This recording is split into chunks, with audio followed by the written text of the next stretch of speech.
This guide will show you how to replace brake and turn signal lights in a 2014 Toyota Tacoma. First, lower the tailgate.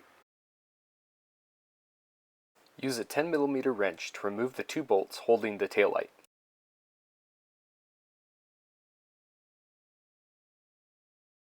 While removing the last bolt, gently pull the taillight out from the truck frame.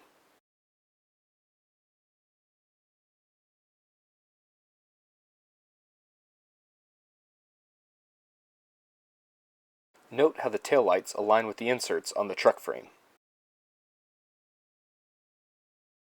Identify the brake light or turn signal and twist to remove the light bulb. Remove the light bulb by grabbing the base of the bulb and pulling away from the socket. Make sure to use a glove to prevent body oils from damaging the light bulb.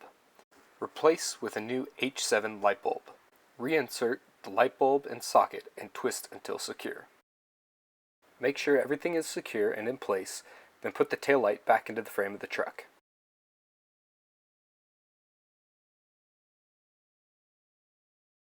Refasten the 10mm bolts and you have completed your light bulb replacement.